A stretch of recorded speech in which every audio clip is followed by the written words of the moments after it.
hace una recomendación de hecho al legislador, una institución al legislador para que considere globalidad en eso. Considerar el tema de, dado que el único factor de mando objetivo es el registro, digamos, y el más duro, el más alto, consideraron plazo para los ficheros que ya están en el fondo levantados, hace usted una estimación además en alguna parte, cuáles son clientes, consumidores, para la incorporación del registro de esos ficheros. Es decir, por ejemplo, en el caso español se tomaron 3 años para los ficheros automatizados y 6 años para que no están automatizados. O sea, ¿tienen ustedes la posibilidad en el fondo de hacer registros de ficheros en gradualidad? Me voy al tipo fichero, no al tipo de sujetos obligados. Sí, de hecho en Canadá fueron por sector de la economía. Primero partieron con, me parece que con empresas de retail o comunicaciones, fueron ampliando por sectores de la economía y bueno, nosotros consideramos ese tipo de gradualidad y también gradualidad en el sentido de, primero por ejemplo, partir solamente con el registro, que esa sea la primera función con la que parta el Consejo y después ir agregando las otras funciones y por ejemplo, antes de partir con el registro obligatorio, partir con un periodo con registro voluntario, que el Consejo promueva eso.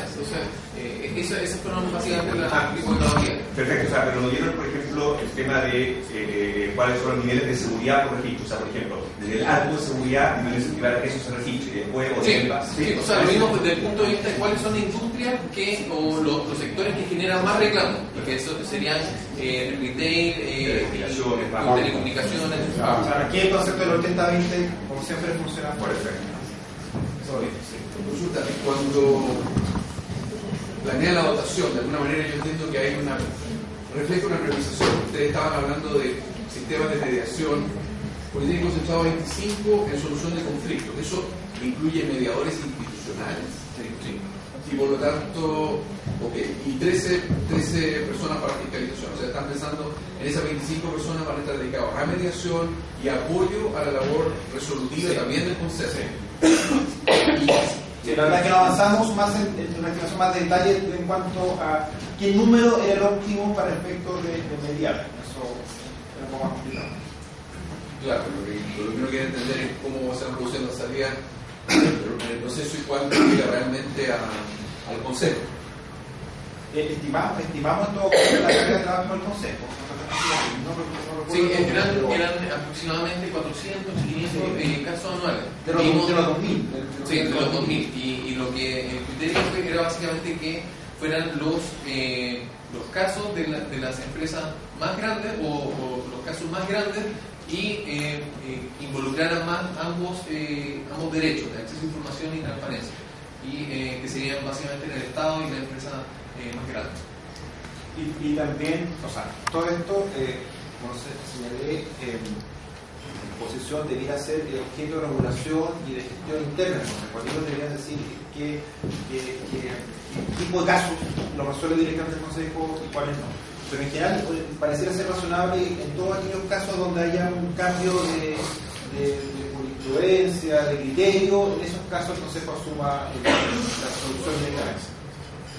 Pero quisiera destacar que sin este tipo de reflexión y análisis, el Consejo podría haber estado viendo 2.000 casos como consejero. Y lo minimizamos a en torno a 400 casos, lo cual es muy relevante.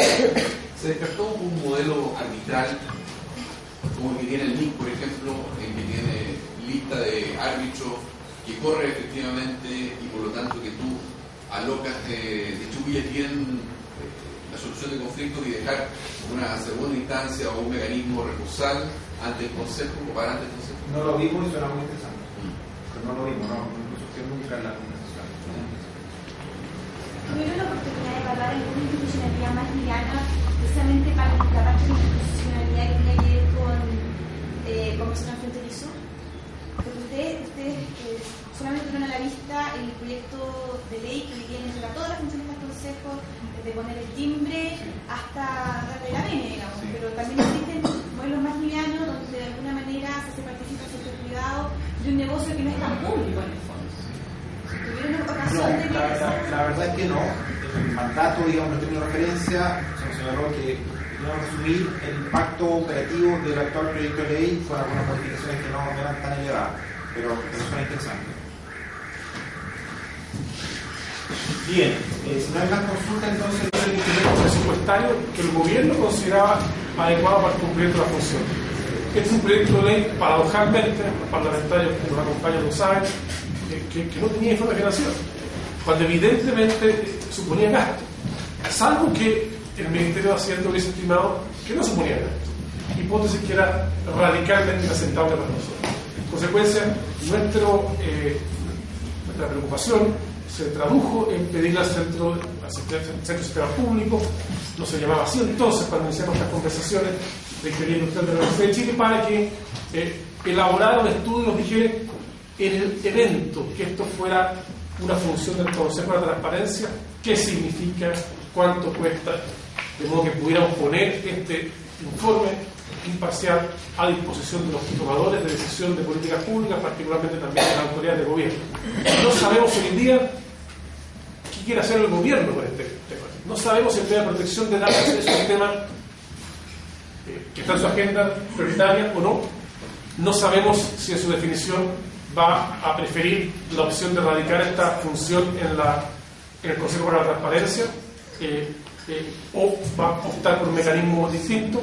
Tenemos alguna incertidumbre respecto de la vocación del actual gobierno en torno a esta materia, pero para efectos de que cualquiera sea la decisión que se adopta, haya mejor información disponible, está este informe que ahora queremos debatir.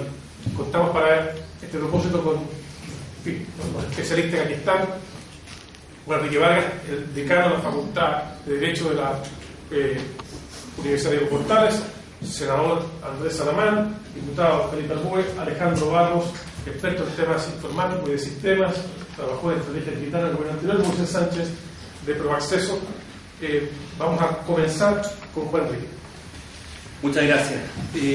Yo voy a hacer dos órdenes de comentarios, uno sobre el tema de dónde ubicar el tema de protección de datos, porque entiendo que uno de los objetivos de este taller, y dos comentarios más específicos, pero no se preocupen, rápido al estudio y la organización de esta nueva institucionalidad.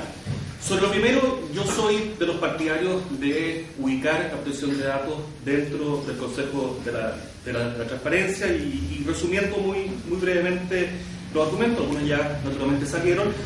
Mi primer argumento es más bien de institucionalidad general, digamos, de cómo se ve, o veo yo al menos, el Estado, donde entiendo yo que un principio básico vinculado a la soberanía popular, digamos, los mecanismos de carácter autónomo deben ser muy restrictivos en situaciones muy específicas y ojalá lo menos posible, porque naturalmente genera un déficit democrático importante, que puede justificarse, pero no se puede estirar la cuerda. Y esto está asociado, o sea, no es trivial, digamos, no es un puro problema de principio, está asociado a temas de responsabilidad, que son mucho más difíciles de hacer efectivas. En general, las responsabilidades son difíciles de hacer efectivas en Chile, particularmente en los organismos autónomos. Y naturalmente significan una complejidad adicional cuando hay que alinear políticas públicas en lo que sea. Yo creo que la experiencia que hemos tenido de una cierta inflación en la creación de organismos autónomos no está suficientemente evaluada, pero para mi juicio es compleja. Y lo hemos visto en algunas instituciones, no me puedo extender lamentablemente más en eso.